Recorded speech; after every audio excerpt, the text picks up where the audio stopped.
Hi!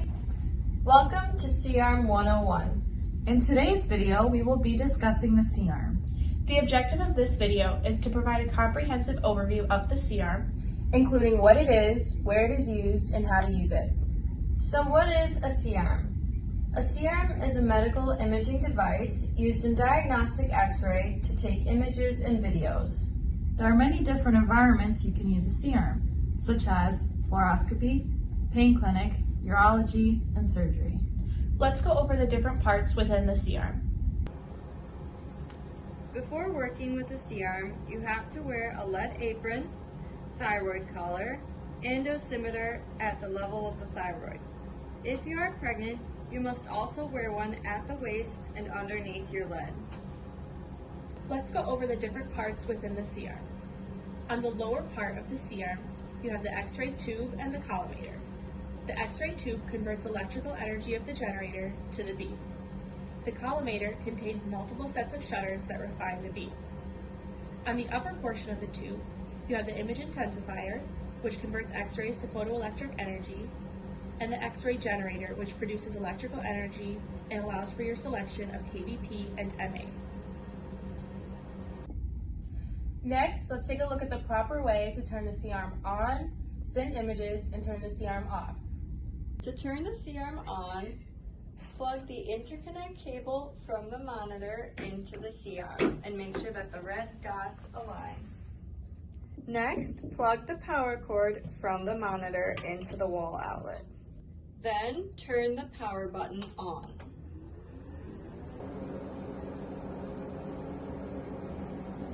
Now that your machine is on, you can pull up the patient. You can either type in the patient information manually, entering the name, birthday, patient ID, the physician performing the procedure, and the procedure itself, or you can pull the patient information directly off of the work list. After the procedure is over, you need to annotate and send the images required. In order to annotate, click the image directory button, select the image you'd like to annotate, hit the annotation button, hit the markers button, annotate the image as directed, select save, and go back to your image directory in order to send the image to PACS. Next, turn the power button off.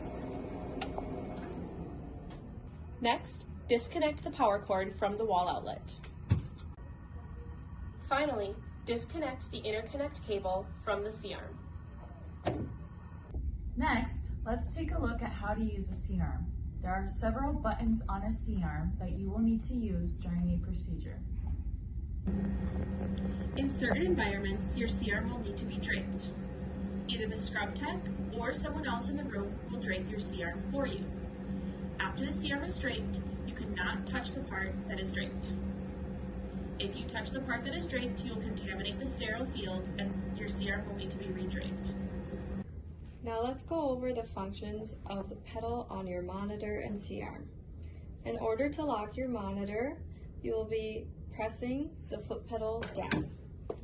In order to freely drive the monitor, lift it up into the middle. And in order to drive in a straight line or steer, lift the foot pedal all the way up.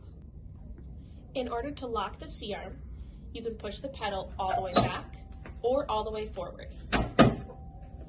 To unlock the C-arm and be able to drive freely, place the pedal in the middle. When the handlebar is facing forwards, you can drive the C-arm in any direction.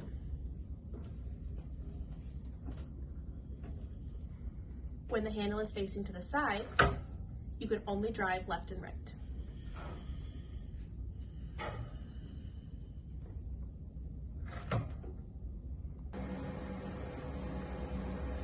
The orientation button rotates your image clockwise or counterclockwise.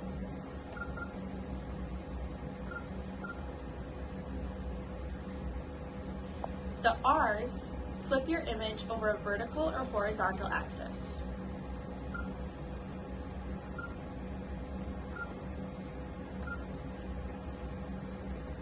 The magnification button is used for desired magnification of normal magnification to Mag 1 and Mag 2. Remember, the higher the magnification, the more dose. The mode button toggles between standard and high level fluoro. The workstation button allows you to transfer images from the left to the right screen.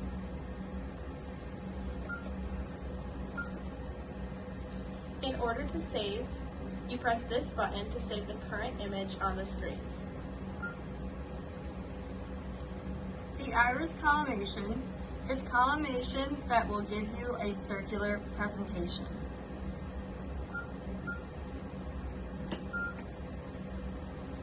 The linear collimation is collimation that will give side-to-side presentation.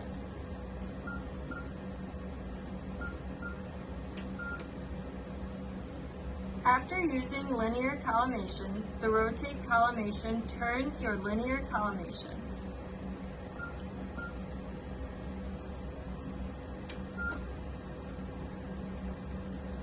For contrast, when the LED light is on, the C-arm will automatically determine how much contrast to use. When the light is off, you can manually adjust the contrast you are using.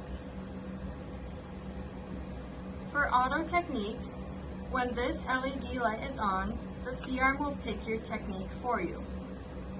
But for manual, you can manually adjust your technique by using the arrows. The top right is the alarm reset button. Every 5 minutes of fluoro on time, an alarm will go off to warn you about how much radiation you are using. Press this button to silence the alarm for another 5 minutes. Next, telescoping.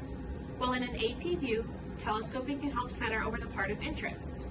While in a lateral view, telescoping can either magnify your image or increase your field of view. Here's an example of live telescoping.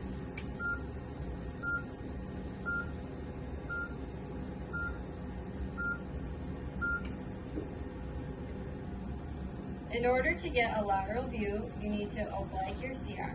You can oblique anywhere from AP to 90 degrees in each direction. Here's an example of a partial oblique image.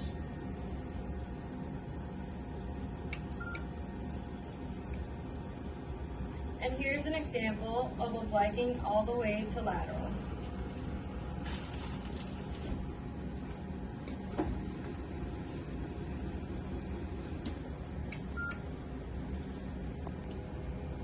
You can also oblique in the other direction.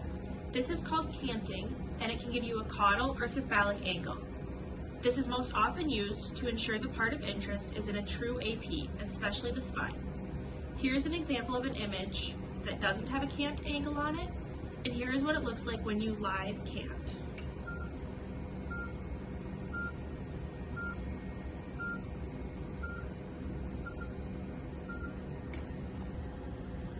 Finally, the wigwag. This allows the C-arm to turn 10 degrees in each direction. Wigwag is most commonly used in a lateral view for spine imaging to square off the bodies of the vertebrae. Here is an example of a live wigwag.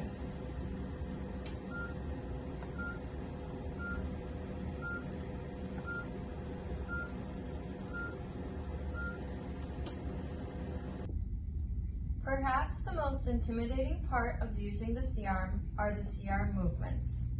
But with some practice and basic knowledge, you can master them. Next, let's look at some procedures with the C-arm movements we've discussed. First, let's look at an L-spine procedure. For an L-spine procedure, you will most likely start in an AP view. Throughout the procedure, you may need to switch back and forth between AP and lateral.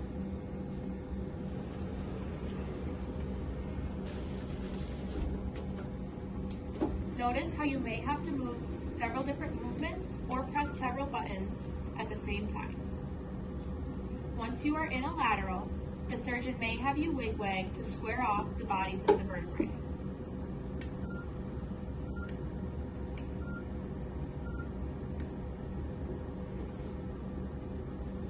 For an anterior hip procedure, the doctor will ask for a preliminary lower pelvis spot image. Then the doctor will ask for a preliminary image of the affected hip. During the procedure, the doctor will ask for spot images for reaming the acetabulum and placing the prosthetic. And after the prosthetic is placed, the doctor will ask for final images of the hip joints to measure leg lengths and a final spot image of the entire prosthetic. You may have to adjust your C-arm in order to get the entire prosthetic in view.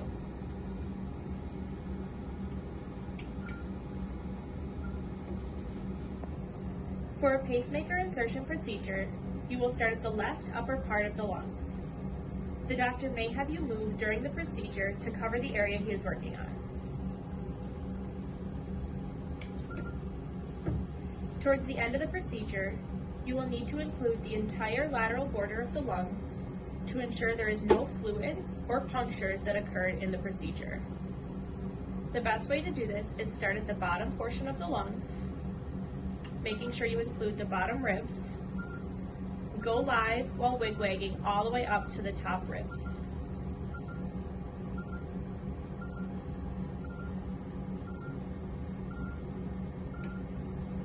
You will also need a final spot image, making sure to include the entire pacemaker device. Let's take a look at stent insertion in the kidney. To start, you will need spot images of both the bladder and the kidney. After you take your spot images, the doctor will either remove stones, inject contrast, or go straight into placing a stent. After the stent is placed, you will need a final image of the bladder, and then a final image all the way up in the affected kidney.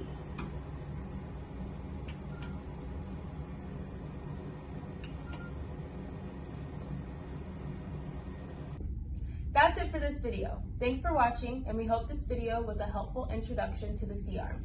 Bye!